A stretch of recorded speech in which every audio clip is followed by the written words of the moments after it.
Donc, nous allons continuer la série de prédications sur l'évangile de Jean.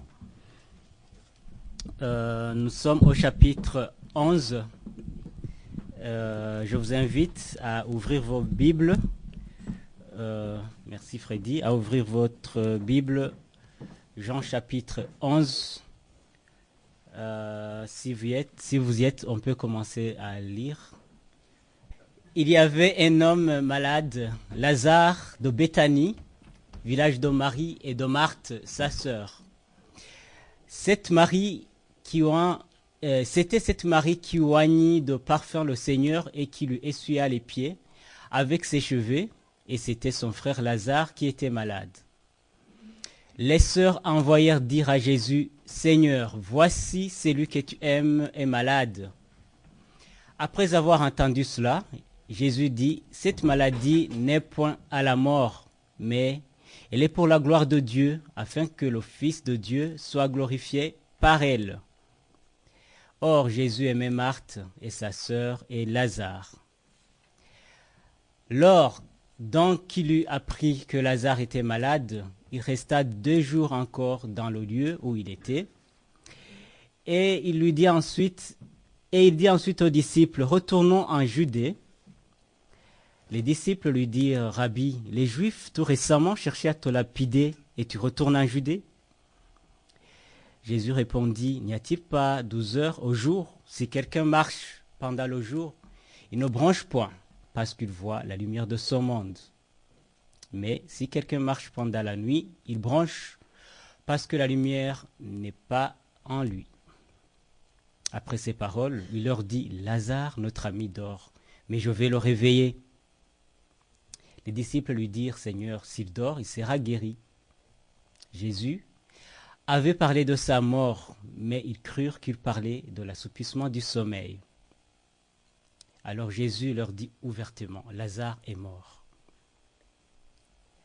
Et à cause de vous, afin que vous croyiez, je me réjouis de ce que je n'étais pas là, mais allons vers lui. » Sur quoi Thomas, appelé Didyme, dit aux autres disciples, « Allons aussi afin de mourir avec lui. » Jésus, étant arrivé, trouva que Lazare était déjà depuis 4 jours dans le sépulcre.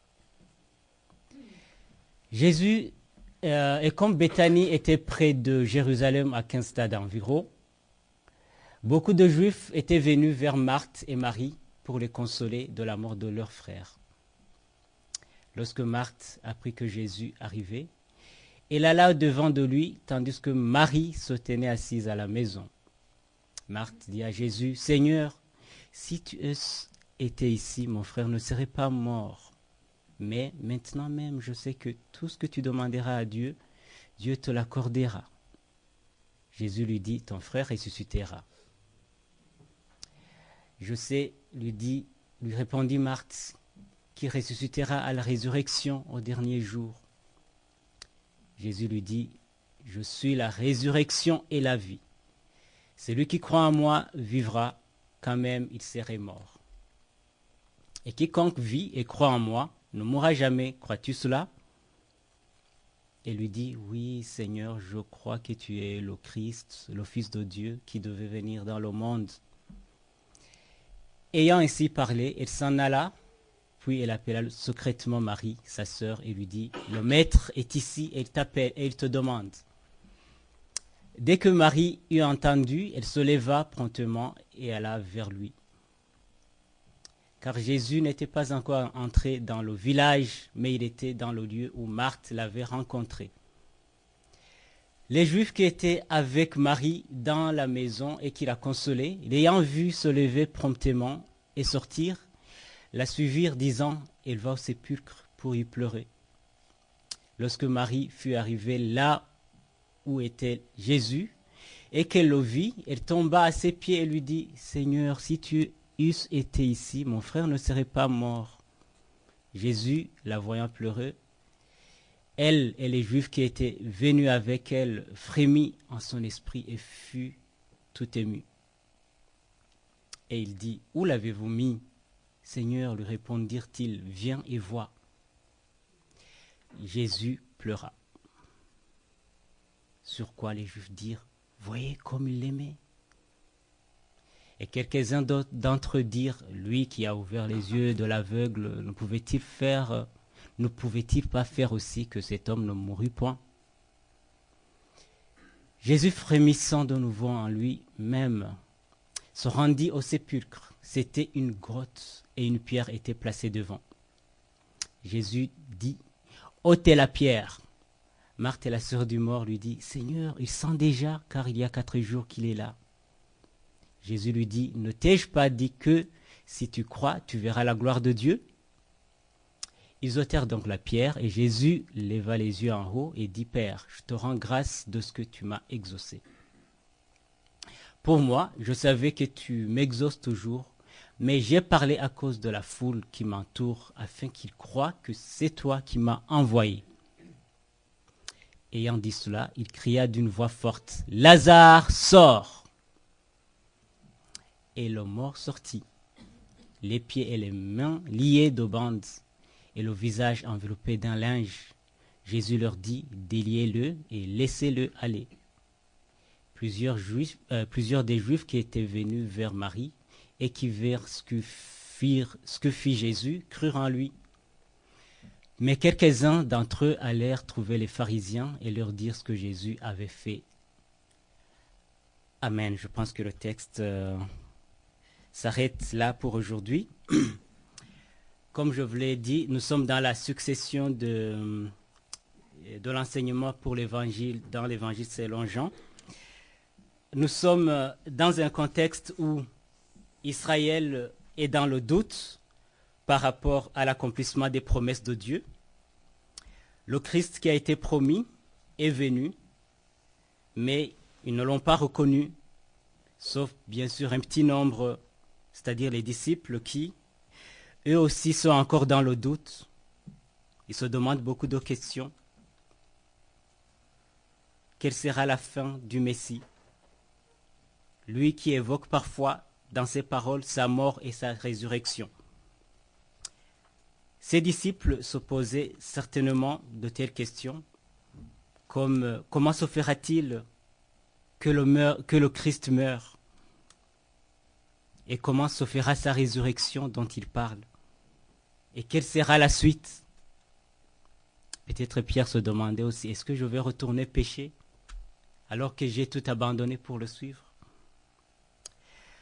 Pendant que le peuple doute, Christ continue son œuvre.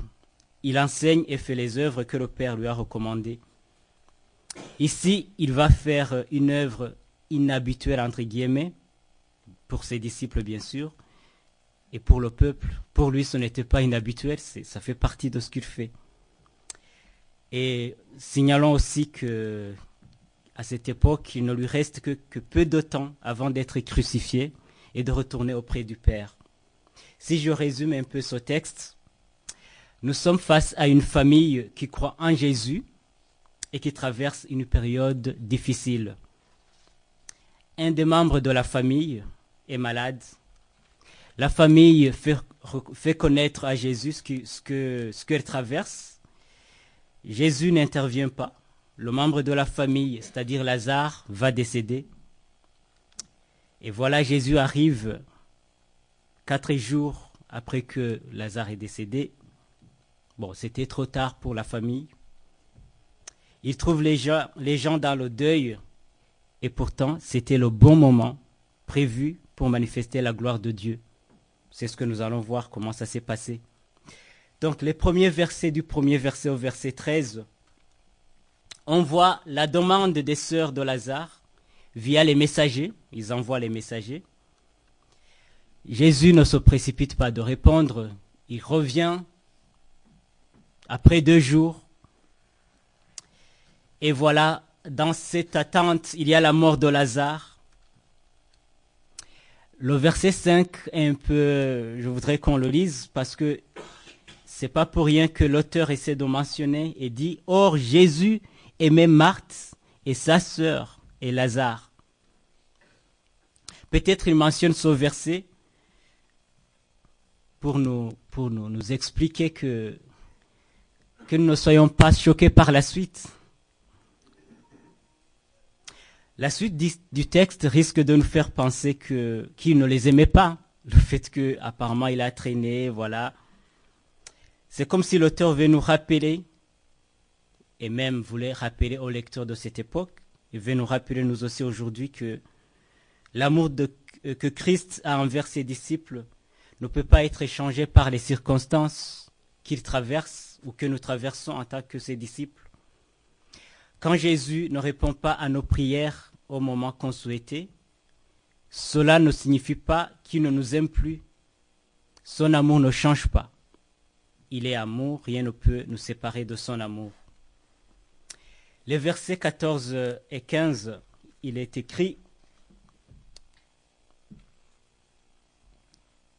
est-ce que tu peux projeter? Alors Jésus leur dit ouvertement, Lazare est mort, et à cause de vous, afin que vous croyiez, je me réjouis de ce que je n'étais pas là, mais allons vers lui. Avec ces versets 14 et 15, on peut se poser cette question et trouver la réponse. Pourquoi Jésus se réjouit-il du fait que Lazare est mort en son absence? C'est bien, la réponse est là. Il se réjouit à cause de ses disciples. Pourquoi? Pour qu'ils croient. Pour qu'ils croient en quoi ou en qui? Bien sûr, pour qu'ils croient en Christ. Croire qu'il est la résurrection et la vie. C'est ce qu'on va voir dans les versets suivants. C'était aussi pour qu'ils puissent croire que lui-même, le Christ, va mourir et qu'il va ressusciter. Sachant que les disciples étaient dans une compréhension très limitée de ce qui concerne la mort et la résurrection à cette époque. Les versets 17 à 22, on va voir que Jésus arrive et trouve que Lazare est dans la tombe depuis 4 jours. On a vu cette scène. Jésus étant arrivé, trouva que Lazare était déjà depuis 4 jours dans le sépulcre. Donc, le verset 22, je vais essayer d'insister sur le verset 22 où il est écrit « Mais maintenant même, je sais que tout ce que tu demanderas à Dieu, Dieu te l'accordera. » C'est ce que Marthe va dire à Jésus. Quand Jésus arrive, que Marthe vient, se décharge sur lui. Si tu aurais été là, vraiment mon frère ne serait pas mort. Mais maintenant, je sais que tout ce que tu demanderas à Dieu, Dieu te l'accordera. J'ai souvent pensé que Marthe voulait dire qu'elle croyait que Jésus pouvait demander au Père de ressusciter Lazare. Après, bien sûr, ces 4 jours dans la tombe. Mais en réfléchissant, en regardant bien le verset 39, ça m'a fait penser que Marthe voulait exprimer autre chose, comme par exemple demander à Dieu de les consoler, de les réconforter, de les aider à supporter ces moments difficiles. Peut-être aussi de les aider à continuer à aimer Jésus qui les avait déçus, de n'avoir pas intervenu, répondu à leurs demandes. Le verset 39 va dire, Jésus va dire, ôtez la pierre. Marthe, la sœur du mort, lui dit, Seigneur, il sent déjà, car il y a 4 jours qu'il est là. Donc, au moment où Jésus va intervenir, directement Marthe exprime une autre chose qui montre que finalement, il ne s'attendait pas à la résurrection de Lazare. Il sent déjà, peut-être qu'elle pensait que Jésus était venu juste pour voir, accompagner, voir un peu, montre-moi le sépulcre de Lazare, peut-être je vais moi aussi, voilà, un peu me décharger, pleurer. Elle pensait que c'était dans le contexte. Mais Jésus allait faire quelque chose qu'on n'avait jamais vu ou entendu parler. Bien sûr, il avait déjà guéri les malades, les démoniaques, il avait déjà ressuscité les morts qui ne sentent pas, entre guillemets. Et cette fois-ci, il allait ressusciter un mort qui sent déjà. Le terme qui sent, c'est-à-dire, donc il y avait déjà une décomposition du corps qui avait déjà commencé. Si on essaie de réfléchir un peu côté médical, voilà, pensez à 10 minutes déjà, le cerveau c'est déjà fini, c'est irréversible. 10 minutes sans avoir de l'oxygène. Et pensez à 24 heures, 48 heures, etc., etc. Tout le cerveau était déjà endommagé. Les yeux, le cœur, les poumons. Pensez à la circulation veineuse, les artères, la coagulation du sang. Tout était, les nerfs, tout était foutu, donc tout était endommagé complètement. Mais voilà, il arrive à ce moment où il n'y a plus d'espoir. J'ai déjà expérimenté des moments pareils en partageant ces temps difficiles avec des frères et des sœurs chez nous dans mon pays qui avaient beaucoup de foi, entre guillemets, qui pouvaient prier pour leur proche qui est mort. Mais malgré la foi quand même, après 2 heures, ok, certains parvenaient à prier toujours. Après, c'est 2 heures après la mort. Après 12 heures, ils essaient encore de prier. Mais après un jour, quand même, ils commençaient à dire, là, ma foi baisse. Et quand on était à l'enterrement, on met le décès dans la tombe. Là, quand même, personne ne pouvait plus prier. On pouvait au moins dire au Seigneur, voilà, que tu nous réconfortes. C'est-à-dire, plus les jours avancent, plus la foi descend.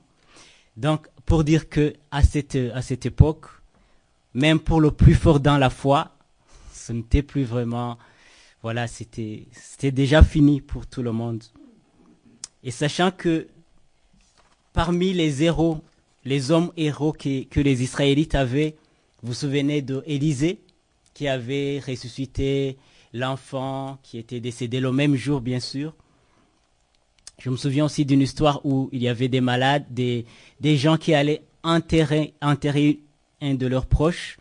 Et ils ont rencontré, je ne sais pas si c'était un ours ou un lion. Ils ont jeté le cadavre sur les os d'Élisée plutôt. Le cadavre s'est levé lui aussi. Et il a couru avec ceux qui venaient l'enterrer. Je pense que cette scène était très drôle parce que je pense dès qu'ils l'ont vu courir derrière eux, en tout cas, ils ont augmenté de vitesse parce qu'ils disaient un fantôme est derrière nous. Mais ils avaient toutes ces choses, mais jamais quelqu'un n'avait jamais été ressuscité 4 jours, 3 jours après la mort. Vous vous souvenez aussi de leur héros de la foi, David. Sa foi se limitait au premier jour après le décès de son bébé. Vous vous souvenez quand il priait du bébé qu'il avait eu de la part de Bathsheba. Il jeûnait pour que le bébé puisse être guéri, mais le jour même, on lui dit, oh, l'enfant est décédé. Oh, il s'est levé, il est allé manger, voilà, il a abandonné le jeûne. On lui dit, mais qu'est-ce qui se passe? Quand l'enfant était malade, tu jeûnais. Maintenant que l'enfant est mort, tu manges. Il s'est dit, mais je n'ai plus de foi, c'est fini. Il faut que je mange, elle est partie. Donc, bref, Jésus allait faire quelque chose, une œuvre inhabituelle pour les gens de cette époque et pour nous-mêmes. Et voyez que ce langage, Jésus fait des œuvres, mais nous parlons des miracles. Ce que Jésus fait comme œuvre, nous, ce sont des miracles. Essayez de voir dans plusieurs passages, Jésus ne va jamais dire « j'ai fait un miracle ». Il va dire « je fais les œuvres du Père » et vous êtes étonnés. Donc pour lui, ressusciter Lazare, c'est une œuvre. Il est Dieu, il parle et ça se réalise. Mais nous, c'est un miracle. Mais au verset 25, il va nous montrer la raison pourquoi il fait ce miracle. Jésus lui dit, je suis la résurrection et la vie. Celui qui croit en moi vivra quand même il sera mort. Jésus fait ses œuvres avec un objectif. Il voulait que tout le monde sache qu'il est la résurrection et la vie. Je suis la résurrection et la vie. Il voulait que tout le monde sache que celui qui croit en lui vivra même s'il serait mort. L'espérance vivante de tout chrétien. Voilà. Tout chrétien doit avoir cette espérance qu'après la mort, il y a la vie. Après avoir quitté cette vie sur terre, nous continuons une vie meilleure avec le Seigneur. Dans 1 Corinthiens chapitre 15, versets 19 et 20, il est écrit « Si c'est dans cette vie seulement que nous espérons en Christ, nous sommes les plus malheureux de tous les hommes. Mais maintenant, Christ est ressuscité des morts. Il est les prémices de ceux qui sont morts. » Ça, c'est très important, mes frères et sœurs. Nous devons avoir cette espérance qu'après cette vie, il y a une autre vie. Et ça marque toute la différence avec d'autres croyants qui croient dans d'autres héros, d'autres prophètes, mais ils n'ont pas, essayez de parler avec eux, ils n'ont pas d'assurance par rapport à la vie qui va suivre. Ils doutent toujours. Et nous devons aussi savoir que cette vie éternelle ne commence pas après la mort. Elle commence ici sur terre. Dès que nous plaçons notre foi et notre espérance en Christ. Mais quelle grâce, mes frères et sœurs, quelle grâce. Un jour nous dirons, comme nous le voyons dans 1 Corinthiens 15, versets 55 et 57, un jour nous dirons, ô mort, où est ta victoire? Ô mort, où est ton aiguillon? L'aiguillon de la mort, c'est le péché, et la puissance du péché, c'est la loi. Mais grâce soit rendue à Dieu qui nous donne la victoire par notre Seigneur Jésus-Christ. Ça, c'était les paroles que Paul écrivait aux Corinthiens, qui commençaient à douter, qui lui posaient des questions par rapport à la résurrection. L'apôtre Jean, inspiré par le Saint-Esprit, va dire dans Apocalypse 14, verset 13, « Et j'entendis du ciel une voix qui disait, « Écris, heureux, dès à présent, les morts qui meurent dans le Seigneur.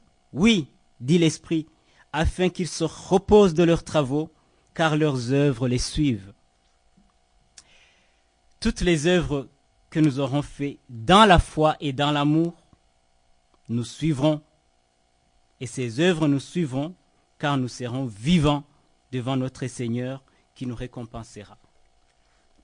Ces œuvres ne suivront pas les morts, ils suivront les vivants que nous serons devant notre Seigneur qui nous récompensera. Les versets 28 et 32 vont décrire l'arrivée de Marie, elle aussi qui va se décharger sur Jésus, comme l'avait fait sa sœur Marthe. Elle va réciter presque les mêmes paroles. Si tu aurais été là, Seigneur, mon frère ne serait pas mort. Les versets 33 à 38, nous voyons Jésus qui partage ses émotions avec la famille et la foule qui est en deuil.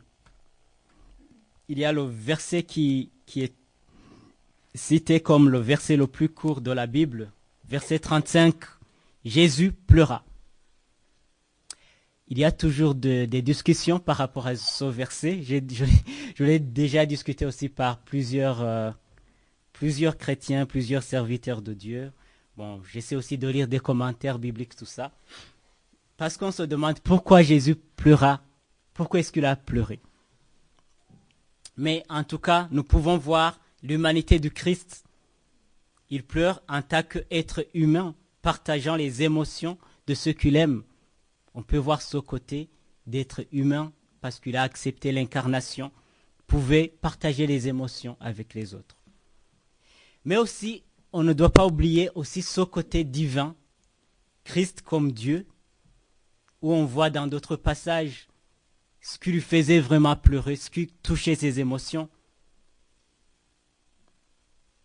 Comme dans Matthieu chapitre 9, verset 36, où nous voyons, il est écrit, « Voyant la foule, il fut ému de compassion pour elle, parce qu'elle était languissante et abattue, comme des brebis qui n'ont point de berger. » Ça fait partie des scènes qui touchaient les émotions de Christ. C'était aussi cette dépravation de l'homme depuis la chute. La dépravation de l'homme a été quelque chose de préoccupant pour Christ jusqu'à ce qu'il vienne sur terre pour libérer l'homme. Donc on peut dire qu'il pleure à cette époque parce qu'il y avait tout ce mélange de côté humain, mais côté divin. Parce qu'on voit aussi sur cette scène, ces gens pleurent, mais c'est comme si ils ne connaissent pas le Christ et ce dont il est capable. Les versets 39 et 44, et nous voyons Christ qui accomplit l'œuvre, celle de ressusciter Lazare d'entre les morts. Nous le voyons qui s'adresse exactement à Lazare. Lazare sort. J'aimerais tirer attention sur le verset 42 où il est écrit « Pour moi, je savais que tu m'exauces toujours, mais j'ai parlé à cause de la foule qui m'entoure, afin qu'ils croient que c'est toi qui m'as envoyé. » Nous voyons Jésus qui fait une prière avant d'agir, afin d'aider la foule à comprendre le sens de l'œuvre. Il voulait que la foule comprenne que c'est Christ qui est la résurrection, que Christ a été envoyé par Dieu le Père. Il adresse cette prière non pas parce que il doutait, est-ce que ça va se réaliser? Non, c'était juste pour aider la foule. Je vais faire ça parce que c'est Dieu qui m'a envoyé, Dieu le Père. Surtout que le contexte, comme je vous l'ai dit, c'était dans un contexte où on doutait beaucoup. Est-ce que c'est le vrai Messie qu'on attend? Ou bien il y aura un autre Messie? Il essaie de leur montrer, c'est moi. Les versets 44 et 45. Et le mort sortit, les pieds et les mains liés de bandes, et le visage enveloppé d'un linge. Jésus leur dit, déliez-le et laissez-le aller. Verset 45. Plusieurs des Juifs qui étaient venus vers Marie, et qui virent ce qu'il fut, et qui virent ce que fut Jésus, crurent en lui. Voilà, la plupart vont croire en Jésus, plusieurs, mais ce n'est pas tout le monde. La question qui se pose est la suivante. Comment interprétons-nous l'œuvre de Jésus? Christ vient de ressusciter le mort qui est Lazare. Et là, nous allons voir une division, même dans les versets qui vont suivre. Certains vont croire en lui, mais d'autres ne vont pas croire. La question est comment interpréter les miracles, ou bien, du moins l'œuvre de Christ. Soit on peut être dans l'admiration des miracles. C'est pas mauvais si cela nous aide à placer notre foi en Christ. Sauf que aujourd'hui, dans plusieurs églises, je ne sais pas ici en France, mais en Afrique, il y a plusieurs églises où vraiment on est toujours dans les admirations des miracles. Et parfois je me dis, qu'est-ce que ça aide? Je me souviens un jour, j'étais avec, il y a quelques années, j'étais avec mon pasteur, qu'on servait ensemble le Seigneur dans mon église quand je faisais mes études. Il était très content de me présenter un serviteur de Dieu qui l'admirait vraiment. Il me faisait montrer une vidéo et ils étaient dans la répétition, le groupe de louanges, c'était je dirais 20 choristes comme ça, et le serviteur voulait démontrer la puissance de Dieu. Pendant qu'il faisait la répétition, il commence à démontrer, il fait des choses comme ça, tous les choristes tombent. Et le pasteur qui me le montrait, lui, il était très ému, il était très content. Quel serviteur, hein? Moi, j'étais très choqué. Je me disais, mais quel démon, est-ce que c'est ça la puissance de Dieu? Faire tomber les choristes?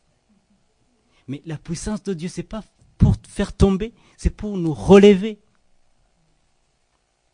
Bon, comme je le respectais, j'ai pas voulu lui dire que je suis choqué, mais j'étais choqué. Parfois, on est dans l'admiration des miracles, mais qu'est-ce que ça nous apporte? Faire tomber les choristes. Si on dit qu'il est délivré, est-ce que ceux qui sont en train de louer le Seigneur tu peux te permettre de dire qu'ils sont remplis de démons? Comment pouvons-nous être remplis de la parole de Dieu et être remplis de démons? Comment les deux peuvent collaborer ensemble? C'est impossible. Bon, du moins, disons qu'il y a des histoires comment puis-je dire, de démonstration de faux miracles, de faux miracles, comme c'était même dans l'Ancien Testament. Vous vous souvenez de Moïse qui a porté le bâton pour démontrer la puissance de Dieu. Le pharaon disait, mais j'ai aussi des magiciens qui peuvent faire ça. Donc, mais l'important, est-ce que les miracles nous conduisent à la foi en Christ, ou bien nous mettent seulement dans l'admiration, ou bien on peut aussi se demander par rapport à l'œuvre de Christ. Sommes-nous dans l'opposition? Sommes-nous choqués par l'œuvre de Christ, comme certains que nous voyons ici qui vont aller le dénoncer? Et là, ce serait aussi grave parce que si nous sommes choqués par l'œuvre de Christ, cela montre que nous ne sommes pas parmi ces brebis. Si Christ ressuscite Lazare et que nous allons tenir des réunions pour voir comment enterrer Lazare, c'est ce que nous verrons dans le chapitre 12. Il y aura des réunions pour essayer de faire mourir Lazare que Jésus a ressuscité. Combien les humains, nous sommes vraiment loin, loin, sans Christ. Nous pouvons arriver loin à faire des choses très mauvaises. Nous le verrons dans le chapitre 12. Ça, c'est aussi notre position, être dans l'opposition de ce que fait Christ. Mais voyons, et si on pouvait si on pouvait percevoir l'œuvre de Christ comme un appel à porter l'attention à l'existence de Dieu, notre Père, qui a choisi de se faire connaître à nous par son Fils Jésus-Christ et qui nous appelle à croire en sa parole et à placer toute notre confiance en lui. Je pense que ce serait bien d'interpréter l'œuvre de Christ de cette façon. Si Christ ressuscite les morts, s'il guérit les malades, s'il fait toutes ces œuvres, il veut tirer notre attention. C'est Dieu qui m'a envoyé, croyez en moi, placez votre foi et votre confiance en moi. Pour terminer, nous allons réfléchir ensemble. Peut-être que tu traverses des circonstances difficiles, douloureuses, pénibles, comme cette famille que nous venons de voir. Ça peut être des moments difficiles que tu traverses comme des maladies, des déceptions, des échecs et autre chose secret que nous ne connaissons pas. Et que tu commences à douter sur l'amour et la puissance de Dieu.